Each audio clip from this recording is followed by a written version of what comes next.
Hey folks, it's Tom, your Frugal Prepper. So I want to do a video about cholesterol and what I think about cholesterol. I've talked about cholesterol before, and people are always like, well, if you have high LDL, you're going to have another stroke and another heart attack, and you need to take the statins, blah, blah, blah. So I did have a stroke. I have extremely high blood pressure at the time. My blood pressure's always been high, but it got really high. I had a stroke. I'm on multiple blood pressure medications now to try to get that down under control. But I've had all of the heart scans and stress tests, and they did one with like some dye and did a CAT scan and everything else, and they're not finding any problems. So I'm fine that way. I don't think it was a cholesterol that broke loose and went to my brain. I think it was just a blood clot from the high blood pressure. I got up from my desk, I went out in the shop, did some work, and I was walking back to my car, and it hit.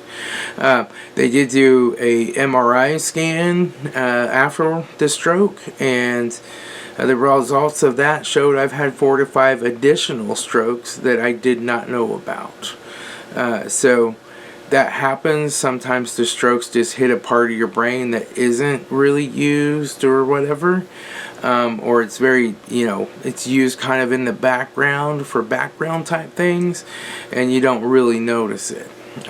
My stroke, I noticed. I was blind. I was, when my vision came back, I was seeing double. I couldn't walk. I couldn't balance. I couldn't, close my eyes and stand up. It just wasn't possible. I would fall over. So that happened about 4 months ago now, and today I've made pretty much a complete recovery from that, and I'm very happy. I did hurt my sciatic nerve, so that's been bothering me a little bit, but it's just that muscle that got hurt and is swollen and pushing against the nerve in my butt cheek. It's just going to take 6 to 8 weeks to heal. And I did that doing rehabilitation exercises, and I overdid them.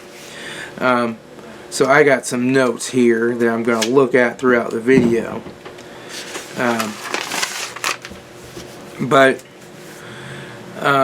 So I want to talk a little bit about what cholesterol is first. What are triglycerides? Triglycerides are energy that your cells use and that get transported around in your bloodstream. All right, and then those triglycerides get stored in something called an LDL molecule. LDL molecules start out as very large LDLs, then they use some of the triglycerides out of it. It becomes kind of an intermediate LDL, and then it becomes a regular LDL once some more energy gets used out of it, right? And so LDL is not cholesterol, it's a low-density lipoprotein. It is essential for life. You will die if you're LDL, without LDL, right? So then you have HDL, which is the good cholesterol is what they called it, and that is in charge of taking extra cholesterol from your cells that they produce or ended up not needing, and it transports those back to the liver. Cholesterol is a molecule that rides in the LDL or the HDL. They're very fatty, oily, so they can't ride directly in your blood. They have to ride this little LDL boat or HDL boat to get transported through the blood. And so the LDL's primary job is to transport triglycerides. It allows a few cholesterol to hop on for the ride, but its job is there to transport triglycerides to the muscles and tissues in your body to use for energy or to store them or whatever. But it's not cholesterol. That's not its primary job, is to transport cholesterol, but it does do that. That's just kind of how that works, okay? Now statins, you say, oh, statins will lower your LDL cholesterol, and this is going to prevent you from having a heart attack because LDL plugs up your veins, right? This is a common misconception that's spread by all doctors who listen to the research studies that are done by statin companies, because statins are the most profitable drug that they've ever produced. Okay, so statins target enzyme in your liver, right? And so this is the way they stop it from producing new LDL. They target this thing called HMG-CoA reductase or something like that. And basically it goes through that, it goes into this other thing, and then it goes through 30 more steps and it makes an LDL. But they target that enzyme early in the process, and it stops the liver from being able to make new LDL. Alright? And it also, because it's making less, the liver will increase its receptors of LDL, and it'll dock those extra LDL proteins, right? And then it will break them down. So it takes healthy LDL out of the blood, and it stops it from producing new healthy LDL. Okay, so I said healthy LDL, right? So we're told that LDL is not healthy, but it's necessary to transport cholesterol. And so one big misconception is that cholesterol is bad. Every cell in your body is made from cholesterol as a base molecule. Every hormone in your body is made from cholesterol as a base molecule. Alright? Every cell in your body, or like 98-99% of them, there are a few that don't, make cholesterol. And the cholesterol that you eat has no effect on your serum or your blood levels of cholesterol. So you can eat 24 eggs and all the extra cholesterol that your body doesn't want comes out in the toilet. It does not get absorbed into your body. So your body uses the cholesterol that it makes first, and then it'll take some from what you eat if you need it. Okay? And again, cholesterol isn't LDL. It's just a molecule that rides in the LDL. So LDL can become damaged, alright? And so basically LDLs have this fancy protein on them called ApoB100, right? And that protein is like a security card. It's like the RFID card. It goes up to the liver and says beep, and the liver says, oh, you're an LDL. Come in. We need to break you down because we don't need you, or we need to refill you and send you back out, right?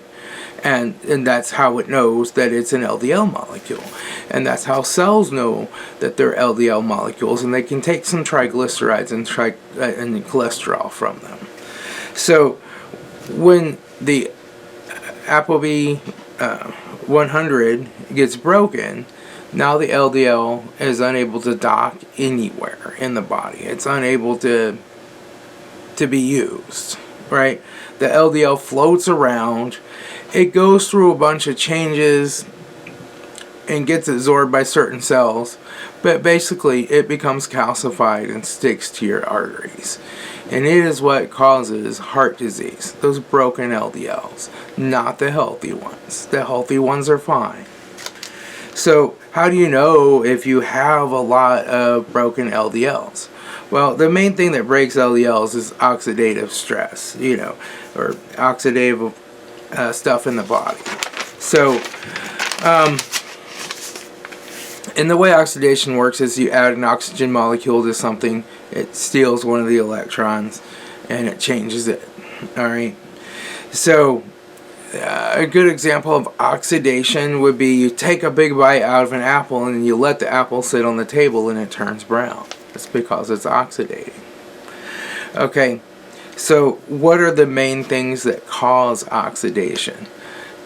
High glucose, glycation, is the number one thing. If you're diabetic and you constantly have high sugars, you are glycating your LDL, you're breaking it, and it's getting stuck to your arteries. This is why diabetics have higher levels of heart disease. I know, I used to be diabetic. At one time I was on 300 units of insulin a day. I weighed 200 pounds more. I tried the ADA diet for years. It only made me fatter and sicker, and I ended up on 300 units of insulin every day, fast and slow acting, and I still had A1Cs in the 14s. Today, my A1C is normal. So glycation is the number one. Number two big player here is seed oils. We're talking vegetable oils, Crisco, soybean oil, sunflower oil, peanut oil, grapeseed oil, all of those oils. They're really bad for you, and they cause oxidation of the LDLs. And the next big thing is a leaky gut. So an unhealthy gut leaks in your body. Those things that leak out can dock with the LDL molecules, and then they're poisoned and they get attacked by the immune system, and the immune system breaks them.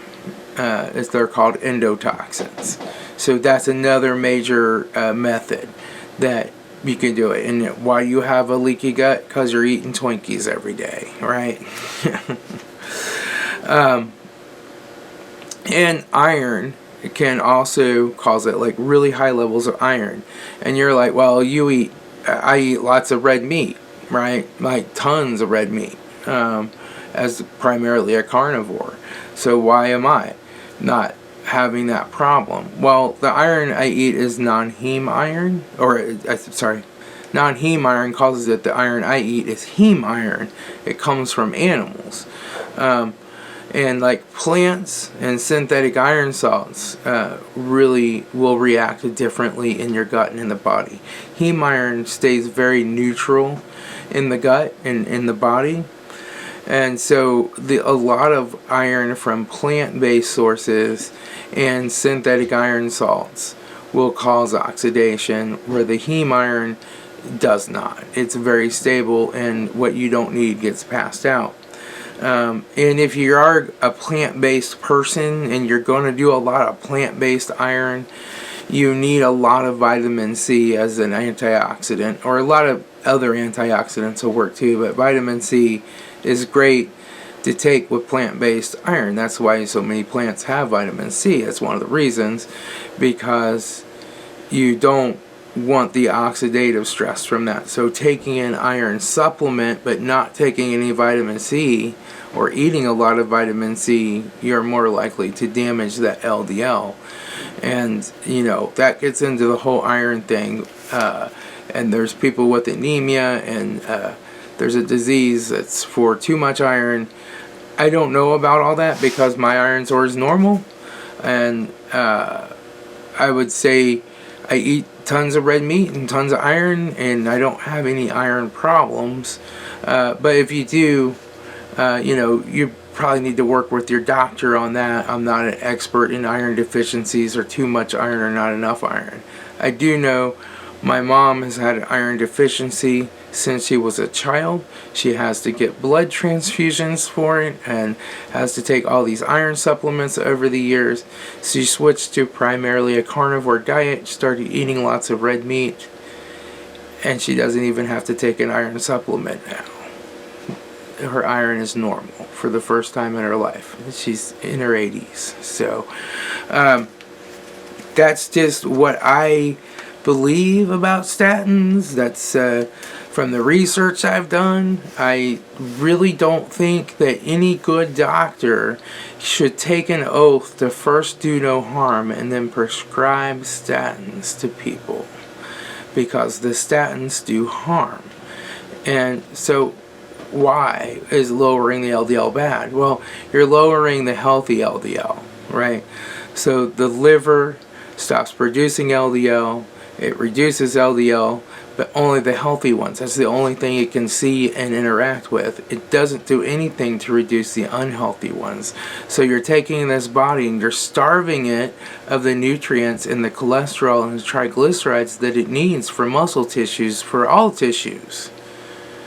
And yet, and so that increases like muscle aches and muscle degradation and all those problems, and you're not doing anything to reduce the poisonous LDL, and you're leaving people potentially on a diet that's going to continue to destroy the LDL in higher amounts.